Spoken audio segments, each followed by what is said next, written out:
Hello and welcome to SME TV. I'm your host, Angela Vithulkas, bringing you the latest in news and views for the SME community. Your employees should be your greatest strength, but they could be your greatest risk. Who said that? Our next guest. Stay watching to find out who. To join our SME TV community, just subscribe to our YouTube channel. We need your support, not just for us, but for all SMEs, and we encourage you to comment and share SME TV. HR challenges are a fact of life for anyone who employs people. Unfortunately, the compliance isn't getting easier. We've got complex awards, wage theft, underpayments, redundancies, unfair dismissals, implications of JobKeeper, etc., etc. I'm exhausted just thinking about it. Joining us today to help ease the exhaustion for SMEs is Natasha Hawker, HR expert and Director of Employee Matters. Welcome, Natasha. Welcome, I'm glad to be here. Do you like that big long list? Yes. Redundancies, unfair dismissals, it's all there for the taking for small business owners. But I want to jump straight into myth one. I'm a small business owner, I don't need HR stuff. Is that true? No, definitely not. Definitely not. The issue that we've got there is that it doesn't matter whether you have one employee or 100 employees. Once you have an employee, you have potential problems. And also you're guided by employment relations. So you must actually have policies in place, have a great contract in place so that you don't get caught out and cop some very nasty fines. So in order to just put that into perspective for the SME community out there, I'm going to jump ahead to where I intend to go, but let's just highlight it right now. For those who don't think that because they're a small business owner and they might employ one or more, that they don't need to be worrying about HR, tell everyone how much it costs to lodge something as an employee. Okay. If they think they've been unfairly treated. Yeah, so what you're talking about there is what we call unfair dismissal. Yep. So everybody in Australia, after they've had a certain amount of service, is entitled to protections under unfair dismissal legislation. And what that means is if they've been unfairly let go, they can make a claim. Now, the issue is, Angela, that it only costs $74.50 to put in a complaint. Now, my concern for Australian business owners at the moment is that your reason for letting them go might be very valid, but the process you follow is where you come unstuck. And for many business owners, their employees are feeling financial pain at the moment, and they could get up to 6 months' salary and or reinstatement. And that's where it starts to get. So it'll cost them $75 to lodge a claim, and we'll get to how they feel and why they do it. We're not saying that some aren't valid. But the point is that it is a small cost for them to do it, but a huge financial risk for the employer that could end up costing them, as you said, 6 months' salary or in fact reinstatement, being forced to do something that they don't want to do. And the legal representation that they're probably going to pay to go through that, it's not worth it to not do things the right way. Prevention is better than cure. Exactly. Why not? Why not do it the right way? So to answer and bust myth one, I'm a small business owner, I don't need HR stuff until I do. Yes. And that's why the caution is get it right the first time, learn. You can't afford to employ people full-time for HR, but you can afford to find others to outsource it. Absolutely. And bring it in. Okay. Now, we have a new world order. We have a global impact of the coronavirus. And suddenly most employers are finding themselves in a different world, and so are the employees. So there's two different things here. And you're known not just for being an HR expert, but for also advocating for a positive work environment. You know, you guys live it in your own business. You also go into other companies and say it's the culture, right? Because often those issues that happen at the other end of HR is based on the culture. So let's go there. Okay.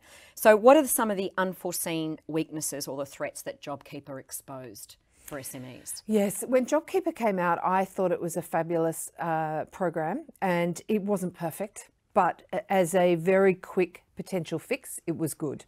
And I think what was done very well, Angela, was the accountants got on board very quickly and organised payments and helped. Well, they had to. They had to. They've had their job tripled. Exactly. But they've had to. They had to. But they worked out very quickly whether someone was eligible and then got them sorted so those payments could flow through. What wasn't done well was the HR component, which is my constant frustration. So JobKeeper enabled some temporary amendments to the Fair Work Act. And what that meant was you could potentially stand people down, you could revise their duties, a whole lot of different things, but it requires communication, it requires consultation, it requires documentation. And most of that didn't happen. So you're again breaching the Fair Work Act. Just to jump in, I'm a business owner. I've got some staff, we've got some issues. No foot traffic, no sales, I'm reducing my staffing levels, I've got JobKeeper, yay. Yes. I can keep things happening. Why suddenly is it wrong for me to expect my staff to do other jobs than what they were doing before? Why is that wrong? It's not wrong. But that was how some of the employees basically felt, actually, I just quite happy to sit on my couch here and get my $1,500, which is not the case. What JobKeeper enabled people to do, which I thought was brilliant, was to potentially reduce someone's salary to the amount. You couldn't reduce their hourly rate, but you could pay them just their $1,500 and you could point them to something that did need doing. So if I use a personal example, I had a laundry list of all of the projects that would help us come out of JobKeeper in a much better way. So what we did was we potentially repointed team members to do that work. So you are able to do that. But in the casual environment, in hospitality, which you know also well, not so easy. And I would encourage anyone to get some advice there because they're distinct. Every time you bring someone on as a casual employee, it's this distinct arrangement, work arrangement, which starts and finishes. But in a permanent arrangement, you absolutely can and should be doing that. And I think that was where we missed, or a lot of people have missed a fabulous opportunity, was why don't we build or re-energize or pivot our business to be hugely successful post-COVID?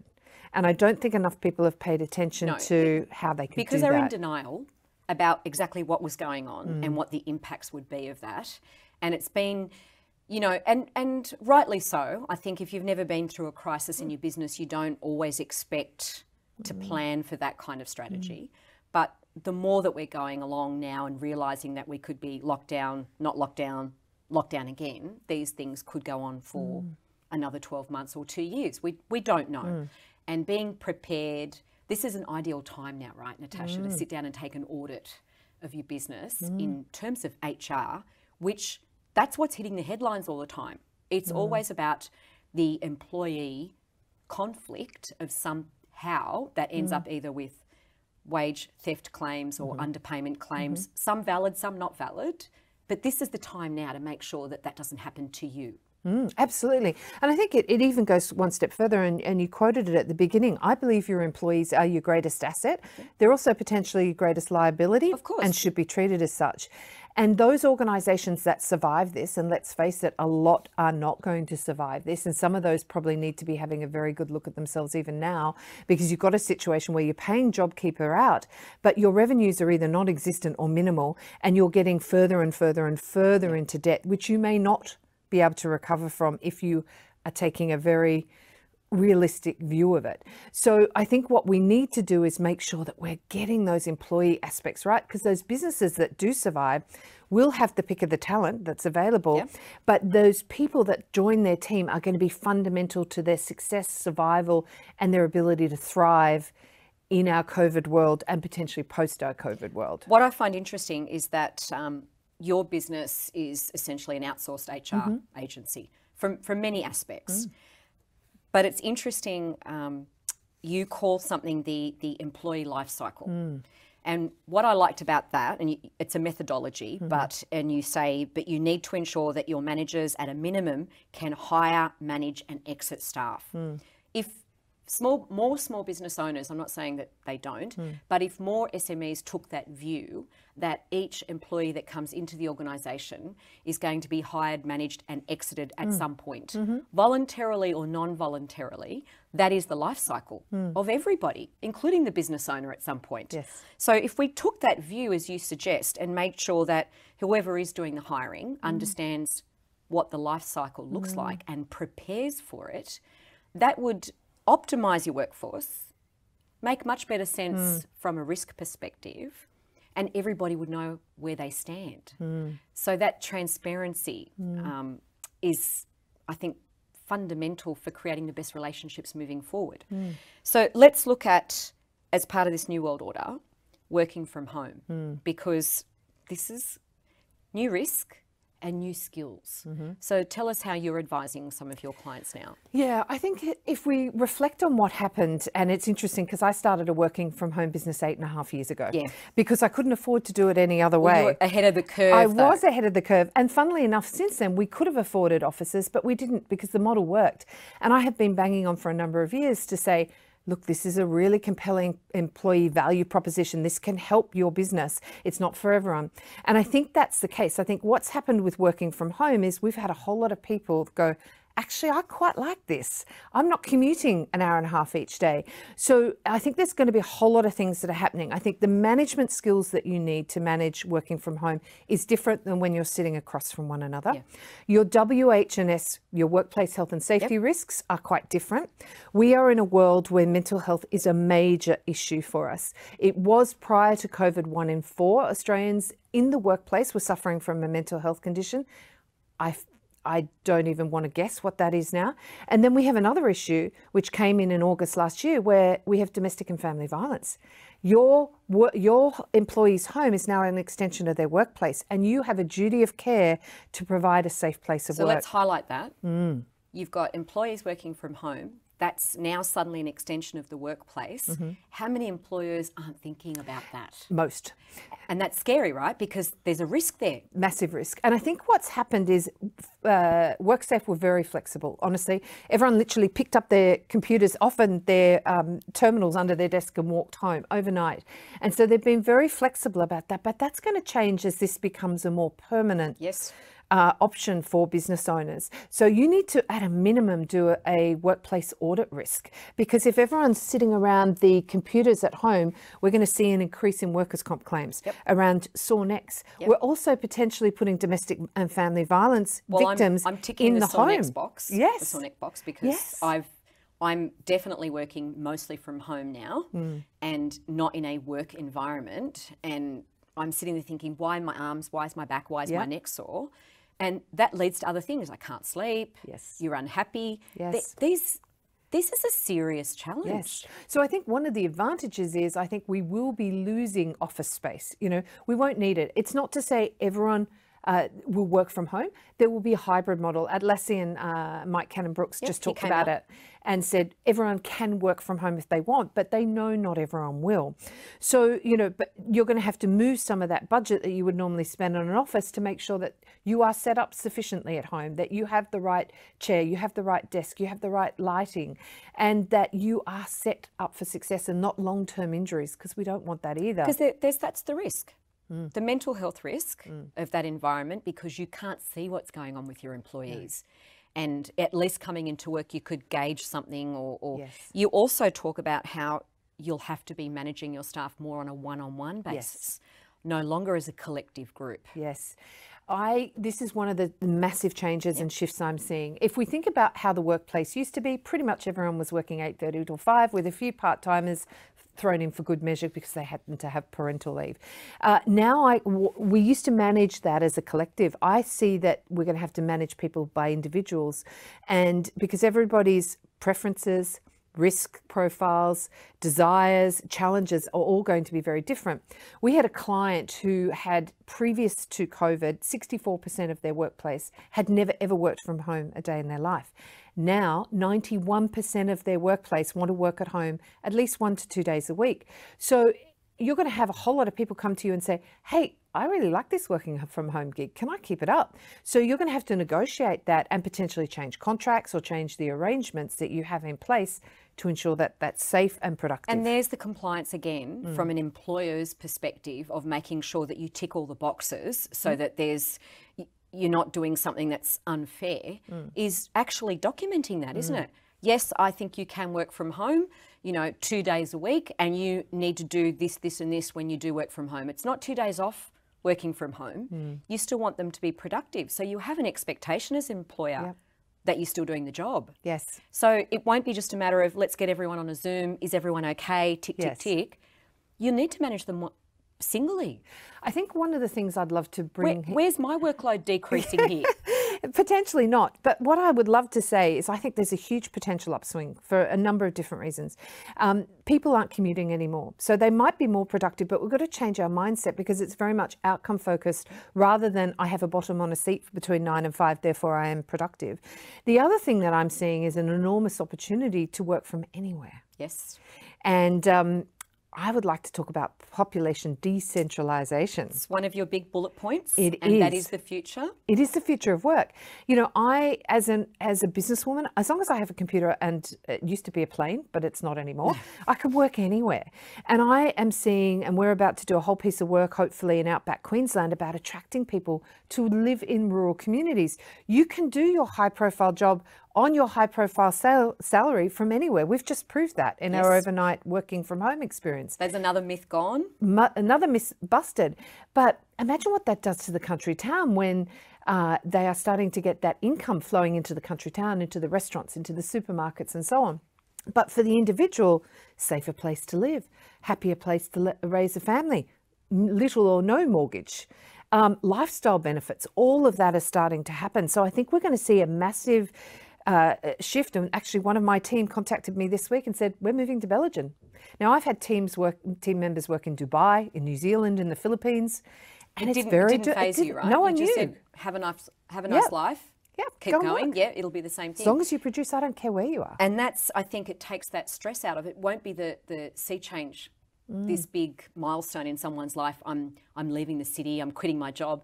You don't need to quit your job. No. You can leave the city. Yeah. You can raise your family and have your life anywhere you want because we've just proven by accident that can happen. So the other thing I just want to talk about very quickly, because we are running out of time, is how redundancy can be, should be lawful and genuine, but how some of it isn't being like that. So businesses are restructuring now, taking advantage of this moment of looking how their future is financially. And some people are being made redundant when they shouldn't be made redundant or not in that category. Yes. So I think there is going to be a necessity here that we are going to have to downsize our businesses in many cases or potentially shut them all together, which is incredibly sad, but it's a reality. Now, I think there's a couple of things that need to be done here. You need to do redundancy programs well. They are complex. They require a lot of communication, a lot of documentation and consultation. So I can't just call you into the office here and have a seat and say, I'm very sorry, Angela, you are redundant as of today. There's a process that needs to follow, and you need to be able to justify my decision to make you redundant. So in order for it to be genuine, it has to mean that you are not going to get anyone else to do that job, that you have looked to see whether there are any other jobs in the organisations that I could offer you to do, and finally that you have consulted with you and given you the opportunity to give me your thoughts and feelings. This is where the lawful and genuine pieces come in. Exactly. And you need to have a two-stage process. There's two conversations. Your role is at risk of redundancy. Here's a letter around that. And actually we've had a look, we've consulted, and sorry, your role is now redundant, here's your payout and your terms. Now, again, we come back to that $74.50 to put a complaint in, and people have nothing to lose. 38% of Australians were worried about their financial future. What is that number now? It will be horrendous. So it's really important that you get great advice, and that's going to help your mental health, because these conversations aren't easy to have. They're not fun. They're not fun. And you want to do it well so you protect the individual's dignity, you do it fairly, and you do it legally. And so just to highlight there as well, what you said there, Natasha, is that the situation that it is now, that normal level of redundancy was 30-odd%. There's 38% of people are worried about their financial security. But the reality of that will be a lot higher than that now, it'll be double. And that's why in so many instances, they will actually have grounds for this unfair dismissal because people won't be handling these redundancies correctly. And some people will take advantage, because we like to be fair here. There is the other side of this coin. Some companies will take advantage of the time frame and go, now's our opportunity to cut the weak from the pack. And it's important that they still treat them with dignity, give them a decent payout and help them in any way that they can. It's going to be a struggle for some people. It is, and my concern is that a number of businesses are going to need to let a number of people go. So one person realises, hey, I've got this option to put this unfair dismissal complaint in. Do you want to hear what I've just done? And then suddenly you've got 5. So let's use a statistic. $65,000 is the current average salary in Australia. Most Fair Work claims, you're going to get whacked between 6 weeks and 12 weeks. So that's about anywhere between 10 and 15 grand. Times 5, that's $75,000. You might have cut those people to save yourself $75,000, and you're just going to have to pay it out again to these individuals because you did it incorrectly. You must follow it. It wasn't lawful and it wasn't genuine. Exactly. And on that note, thank you so much for joining us today.